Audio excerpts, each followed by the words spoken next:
Hello everyone, my name is Shun Lett and I'm going to be talking about socialism. So, what is socialism? Socialism can be hard to understand, but to put it in simple terms, it would be where a government or a group provides everything to the people or workers. Socialism is when people or an association have a share of property and public ownership. Basically, everything being owned by the public, and it's also called common ownership. So I'm going to continue to talking about 5 main features of socialism. So the first feature would be no competition. In a socialist society, there won't be any competition because everyone will be working together within the government. And second is egalitarian society, and this will create a commitment to social equality for all of the people in the group or association or the government. And public ownership, basically everyone owns everything and it lacks of private ownership, and the government gets to control everything. The government is basically everyone. And it also covers basic needs.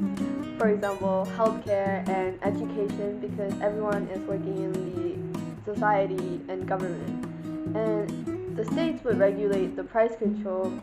Basically, the government controls the prices. And the countries that have these features and claim to be socialist countries as of 2023 are China, India, Vietnam, North Korea, Laos, Bangladesh, Nepal, Sri Lanka, Tanzania, Portugal, Guyana, Sweden, and USSR.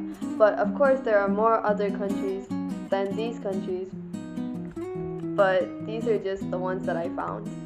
And of these countries, the USSR and North Korea are the biggest socialism countries in history as well as now.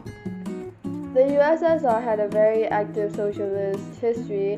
However, there are also other countries such as France in the 1840s to 1850s. The UK also were very active during 1840s and 1850s, and the Germans were active during 1860s, and during 1884 it was the Fabian Society, and 1901 was the Russian Socialist Revolutionary Party, basically the USSR, and in 1912 some of the USA were gaining popularity with socialism, and in 1927 was the China socialism. Yes. And of all these past events, of course, there were results, and there were 2 types of results, both benefiting to people and consequencing people. The benefits were that the economic systems were more fair than the rest of the type of communities, and the healthcare and educations were supported by the government, and the society has more cooperation with everyone around itself. And the cons were there were higher taxes and less employment, and if the government fails, the whole society will fall. And if there was an antagonism between workers and owners, the society would fall apart, because the whole thing is working on the owner and workers working together and getting their own fair share. And that is all. Thank you for listening. These are my reference credits.